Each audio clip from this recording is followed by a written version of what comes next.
दोस्तों G S Sindh जी लतीफ़। दोस्तों अॼु जुलाई जी 1 तारीख़ आहे। हिते अॼु कैनेडा डे आहे।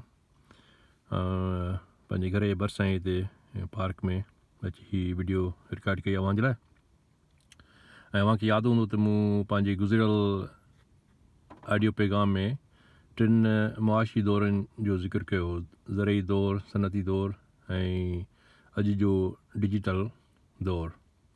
इन्हनि टिनी दौरनि जी भेट करे मूं अव्हांखे ॿुधायो त अॼु जे दौर में असांजे लाइ रोज़गार जा हज़ारे मौक़ा मुयसरु आहिनि। ऐं मूं इहो पिणु ॿुधायो त अॼु जो डिजिटल दौर जेको आइडियाज़ जो दौरु आहे, अॼु जो दौरु क्रिएटिव ऐं स्मार्ट थिंकिंग जो दौरु आहे। जेकॾहिं असां वटि स्मार्ट आइडियाज़ आहिनि त असां उन आइडियाज़ खे विकिणी असां उन्हनि मां बि नाणो कमाए सघूं था। सो अॼु जे हज़ारे मौक़नि जे बावजूदि इहा केॾी न ॻणती जोगी सूरत हाल आहे त असांजा नौजवान सिंध में वेगाणप जो शिकार आहिनि। सिंध जा साञा हवंद, हुकूमत जा वज़ीर, मुशीर ऐं कामोरा उन्हनि खे ॻणती वारी सूरत हाल सम्झनि था, अलाए न, पर आउं उनखे गंभीर ऐं ॻणती वारी सूरत हाल सम्झंदो आहियां। अॼु जे डिजिटल दौर में असांजा नौजवान छो एतिरो पुठिते आहिनि? हू पंहिंजे कैरियर जो तयन करण में छो परेशानी जो शिकार आहिनि? हू छो इन मुजारे जो शिकार आहिनि त खेनि कहिड़े शोबे में तालीम हासिलु करणु घुरिजे? जॾहिं त रोज़गार जूं हज़ारे अपॉर्चुनिटीज़ उन्हनि जे साम्हूं बि आहिनि, पोइ बि हू डायरेक्शन लेस छो आहिनि? कैरियर ऐं रोज़गार जे हवाले सां नौजवाननि जी परेशानी खे दूरि करणु ऐं उन्हनि खे सही दग ॾेखारण लाइ का मुयसरु कैरियर काउंसलिंग बि मूंखे त नज़र कोन थी अचे।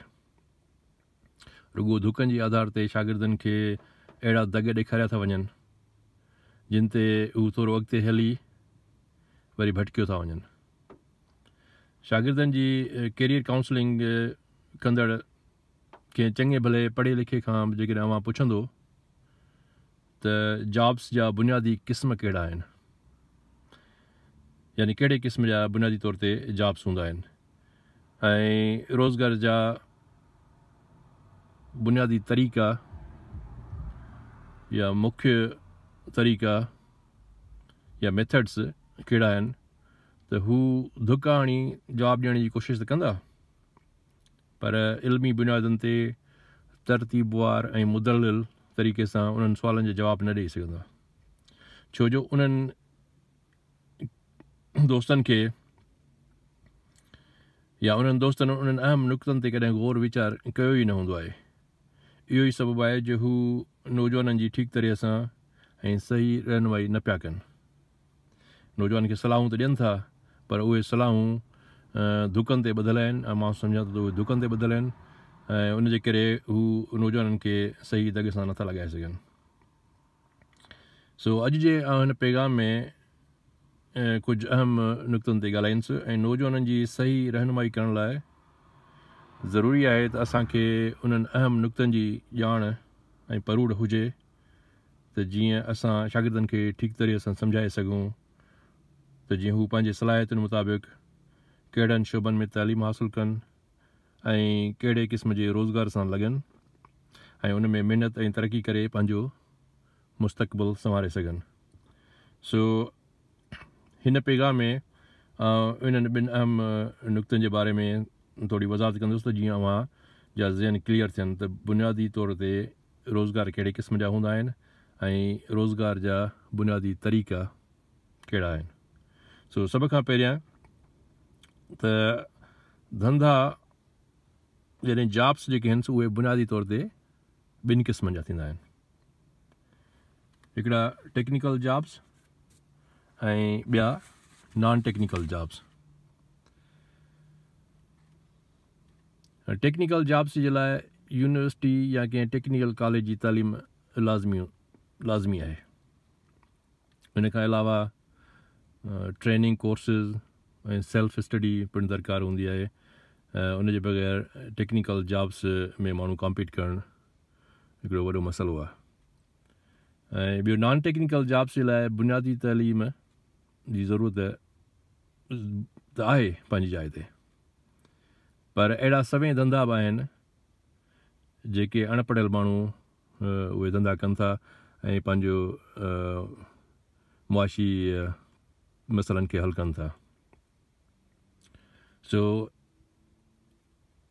आउं सम्झां थो हींअर अव्हांजे ज़हन में इहा ॻाल्हि क्लियर थी वई हूंदी त जॉब्स बुनियादी तौर ते ॿिनि क़िस्मनि जा आहिनि, हिकिड़ा टेक्निकल ऐं ॿिया नॉन टेक्निकल जॉब्स। हाणे अॻिते हली अव्हांखे इहो ॿुधाईंदुसि त रोज़गार जा तरीक़ा कहिड़ा आहिनि, यानी कहिड़नि तरीक़नि सां असां पंहिंजा मुआशी मसइला हल करे सघूं था, यानी रोज़गार जा उहे कहिड़ा तरीक़ा आहिनि। त उन में आउं तव्हांखे इहो ॿुधाईंदो रहां त रोज़गार जा बुनियादी 4 तरीक़ा आहिनि। नंबर पहिरियों मुलाज़मत करणु या नौकिरी करणु, यानी कंहिं बि सरकारी या ख़ानगी इदारे में नौकिरी करणु हिकिड़ो त इहो तरीक़ो आहे जंहिंसां तव्हां पघार खणंदो ऐं हिन सां पंहिंजा मुआशी मसइला हल कंदो, यानी ॿिए जे लाइ तव्हां नौकिरी कंदो। ऐं ॿियो तरीक़ो आहे पंहिंजो धंधो या पंहिंजो कारोबार करणु। इन जो मतिलबु आहे त सेल्फ एम्प्लॉइड पर्सन, माना सेल्फ एम्प्लॉयमेंट, माना तव्हां पंहिंजे लाइ को पाण रोज़गार कयो या पंहिंजा मुलाज़िम पाण थियो। हाणे इन जो मिसाल ईअं आहे त जेकॾहिं को डॉक्टर आहे उहो पंहिंजी का क्लिनिक खोले, हिकिड़ो वकील आहे त उहो पंहिंजी ऑफ़िस खोले वकालत करे, रियल एस्टेट एजेंसी हलाए, दुकान खोले, या को होटल हलाए, या मोटर मैकेनिक जेको पंहिंजो वर्कशॉप खोले, जीअं प्लम्बर थियो, इलेक्ट्रीशियन थियो, हेयर ड्रेसर थियो, या बेकरी खोलणु, या अहिड़े क़िस्म जा धंधा जेके आहिनि, हज़ारे धंधा आहिनि जेके माण्हू पाण करे थो। सो इन में सेल्फ एम्प्लॉयमेंट में माण्हू ॿिए कंहिंजो मुलाज़िम कोन्हे पर पंहिंजो पाण मुलाज़िम आहे। हाणे इहो ॿियो आहे तरीक़ो रोज़गार जो। ऐं टियों रोज़गार जो तरीक़ो इहो आहे त उहो आहे बिज़नेस ओनरशिप या बिज़नेस ओनर या बिज़नेस जो मालिक या बिज़नेस जो पार्टनर। हाणे बिज़नेस ओनर जेके हूंदा आहिनि से इहे आहिनि तक़रीबन सनतकार, इम्पोर्ट एक्सपोर्ट जो कारोबार कंदड़, मिसाल तौरु शिपिंग ऐं ट्रांसपोर्टेशन जो कारोबार। त अहिड़े क़िस्म जी जेके बिज़नेसिस आहिनि उन्हनि जे लाइ जेको बिज़नेस कंदड़ आहे या बिज़नेस जो मालिक आहे उहो ॿियनि खे मुलाज़िम रखंदो आहे। हू पाण त मुलाज़िम कोन हूंदो आहे पंहिंजो, पर हू ॿियनि खे पाण वटि मुलाज़िम रखंदो आहे जेके उन जे लाइ उहो कमु कंदा आहिनि। सो टियों तरीक़ो इहो आहे त बिज़नेस ओनरशिप या बिज़नेस ओनर। ऐं चोथों तरीक़ो आहे रोज़गार जो, उहो आहे सीड़पकारी या जेके असां चऊं इन्वेस्टिंग। हाणे सीड़पकारी जे लाइ सरमायो जी ज़रूरत पवंदी आहे, सरमाए जी ज़रूरत पवंदी आहे। यानी तव्हां वटि जेकॾहिं ॾोकड़ पैसा हूंदा त उन्हनि खे तव्हां किथे सीड़ाए सघो था या इन्वेस्ट करे सघो था। ऐं जंहिं वटि ॾोकड़ हूंदा ई कोन त उहो त सीड़पकारी ज़रिए करे कोन थो सघे। सो सीड़पकारी खे ॿियनि लफ़्ज़नि में असां ईअं बि चई सघूं था त पैसे मां पैसो ठाहिण जो ॾांहुं। सो इहे 4 तरीक़ा आहिनि जिन खे आउं हिते ॿीहर दोहिरायां थो। त पहिरियों आहे त मुलाज़मत करणु या नौकिरी पेशो, means employ of somebody else. ऐं ॿियो आहे पंहिंजो धंधो या कारोबार करणु जंहिंजो मतिलबु आहे सेल्फ एम्प्लॉयमेंट। ऐं टियों बिज़नेस ओनर, ऐं चोथों आहे असांजो सीड़पकारी या इन्वेस्टिंग। सो रोज़गार जा इहे 4 ई बुनियादी तरीक़ा आहिनि। ऐं इन्हनि 4 बुनियादी तरीक़नि में वरी असांखे हिकिड़ी ॻाल्हि ज़हन नशीन करणु घुरिजे त इन मां हर हिकु जेको तरीक़ो आहे उन जे लाइ मुख़्तलिफ़ क़िस्म जा स्किल्स, मुख़्तलिफ़ क़िस्म जी ट्रेनिंग, ॼाण ऐं तजुर्बो दरकारु हूंदो आहे। ऐं जेका ॻाल्हि या जेको तजुर्बो या ट्रेनिंग तव्हांखे हूंदी कंहिं सरकारी या ख़ानगी इदारे में नौकिरी करण जी, त उहे साॻा स्किल्स तव्हांखे दरकारु कोन हूंदा आहिनि कंहिं बिज़नेस करण जे लाइ या इन्वेस्टिंग जे लाइ। हुन जे लाइ तव्हांखे टोटल अलॻि थिंकिंग, अलॻि नॉलेज तव्हांखे वठिणो पवंदो, सिखणो पवंदो। सो इहा ॻाल्हि अहम आहे त तव्हांखे इहा सम्झणु घुरिजे त इन्हनि 4 तरीक़नि में जे लाइ अव्हांखे मुख़्तलिफ़ क़िस्म जा स्किल सेट्स अचणु घुरिजनि। त हाणे इन्हनि 4 तरीक़नि मां जेके पहिरियां 2 तरीक़ा आहिनि असांजे नौजवाननि जे खे सोचणु घुरिजे उन्हनि 2 तरीक़नि जे बारे में, यानी एम्प्लॉयमेंट जे बारे में या ख़ुदि कारोबार करण जे बारे में। पर असां वटि सिंध में ट्रेंड इहो आहे त जेको छोकिरो या शागिर्दु पढ़ी निकिरे थो, ग्रेजुएशन करे निकिरे थो कंहिं बि तइलीमी या यूनिवर्सिटी मां या कंहिं टेक्निकल इदारे मां, त हुनजी तरजीह इहा हूंदी आहे त हुनखे सरकारी नौकिरी मिले। जेकॾहिं सरकारी नौकिरी नथी मिले त हू ॿियो को बि कोशिशि कंदो आहे त ख़ानगी इदारे में नौकिरी मिले, पर उते बि ॾिठो वञे त ख़ानगी इदारनि में जेके नौकिरी आहे उहा सिफ़ारिशुनि खां सवाइ मिलणु वॾी मुश्किल आहे। ऐं अहिड़ी सूरत हाल में नौजवान जे लाइ या त इहो आहे त हू पंहिंजे मुल्क खां ॿाहिरि वञी किथे रोज़गार जा मौक़ा तलाश करे या वरी को पंहिंजो कारोबार करे। पर पंहिंजे कारोबार करण जे लाइ बि पैसो घुरिजे। पोइ तव्हां दुकान था खोलियो या होटल था हलायो या मोटर मैकेनिक, कुझु धंधा अहिड़ा आहिनि जिते तव्हांजो एतिरो वॾो अमाउंट तव्हांखे पैसो न खपे, तव्हां थोरे पैसे मां ई हुनजी शुरूआति करे सघो था।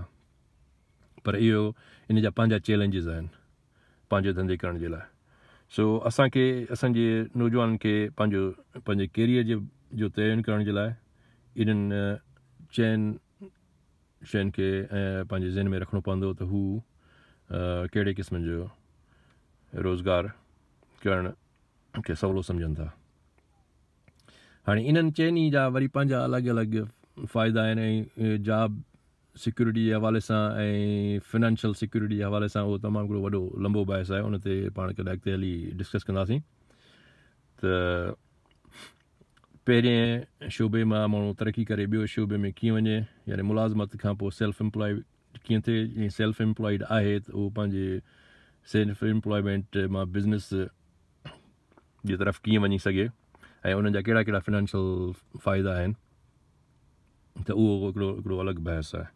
त फ़िलहालु असां पंहिंजे नौजवाननि जे कैरियर काउंसलिंग ऐं उन्हनि जे कैरियर जो तयन करण जे लाइ इहो आहे त उनखे इहे शयूं ज़हन में रखे ऐं उन मुताबिक़ पंहिंजे कैरियर जो तयन करिणो पवंदो ऐं उन मुताबिक़ महिनत करणी पवंदी। ऐं कैरियर प्लानिंग जे लाइ ॿियो सभ खां हिकिड़ो अहम नुक़्तो आहे त पंहिंजो गोल सेट करणु, त तव्हांजो गोल, तव्हांजो मक़सदु छा आहे। ऐं कुझु नौजवान छा हूंदा आहिनि जो हू सम्झंदा आहिनि त हिकु ई वक़्तु तमामु घणा गोल हू सेट कंदा आहिनि त असांखे हीअं बि करिणो आहे, हीअ बि करिणो आहे, हू बि करिणो आहे। ऐं पोइ हू सम्झंदा आहिनि त घणा सारा गोल जेकॾहिं असां सेट कयासीं त असांखे जल्दी में कामयाबी मिलंदी। सो इहा ॻाल्हि ज़हन नशीन करणु घुरिजे त हिकु ई वक़्तु घणा गोल सेट करण सां तकड़ी कामयाबी कॾहिं बि कोन थी माणे सघिजे। ऐं न ई हिकु वक़्त में को बि हिकिड़ो गोल तव्हां जेसि ताईं हासिलु न कंदो ऐं उन में उहो बि जेकॾहिं तव्हांजो गोल अटल न हूंदो, हिकिड़ो फिक्स गोल न हूंदो, अॼु तव्हां हिकिड़ी शइ सोची उन ते कमु कयो, 2-3 महीने खां पोइ वरी तव्हांजी सोच तब्दील थी, तव्हां चयो त भाउ हिन गोल खे छॾे हाणे मां वरी हीअ ॿी शइ थो कयां, त उन में जेसि ताईं तव्हांजो गोल फिक्स न हूंदो त तव्हां कॾहिं बि कामयाबु नथा थी सघो पंहिंजे मक़सद में। तंहिं करे सभ खां पहिरियों त तव्हां को बि हिकिड़ो गोल पंहिंजी ज़िंदगी में सेट कयो ऐं उन गोल खे तव्हां फिक्स कयो, उनखे तब्दील न कयो। पोइ उन ते तव्हां महिनत करणु शुरू कयो। जॾहिं उहो तव्हांजो गोल अचीव थी वञे त उन खां पोइ तव्हां वरी ॿियो गोल सेट कयो ऐं पोइ उन जे लाइ महिनत कयो। सो 1 गोल एट अ टाइम जेकॾहिं तव्हां कंदो त तव्हां ज़रूरु कामयाबु वेंदो। सो कैरियर प्लानिंग जे हवाले सां इहे अहम नुक़्ता हुआ जेके तव्हां सां तव्हांखे ॿुधाइणु पियो चाहियुमि ऐं उमेद त तव्हां इन्हनि ते थोरो गौर ऐं वीचार कंदा त जीअं तव्हांजो ज़हन क्लियर थियनि त नौकिरियूं कहिड़े क़िस्म जूं हूंदियूं आहिनि, यानी जॉब्स कहिड़े क़िस्म जा आहिनि ऐं रोज़गार जा जेके अहम तरीक़ा आहिनि सो उहे कहिड़ा आहिनि ऐं उन्हनि मां कहिड़ो तरीक़ो तव्हांजी सलाहियतुनि मुताबिक़ तव्हांजे लाइ मौज़ून रहंदो जंहिंमें तव्हां कामयाबी माणे सघो था। पोइ अॻिते हली तरक़ी करे तव्हां वरी ॿिया तरीक़ा बि हुननि 4 मां जेके आहिनि उहे तव्हां इख़्तियार करे सघो था। सो ईंदड़ पैगाम में तव्हांखे वरी वधीक टेक्निकल जॉब्स जे बारे में ॿुधाईंदुसि। सो हाणे वठां थो इजाज़त। ऐं उमेद त तव्हां हिन ॻाल्हियुनि ते गौर वीचार कंदो थोरो ऐं पाण वरी पोइ मिलंदासीं ॿिए पैगाम में। तेसिताईं जीए सिंध, जीए लतीफ़।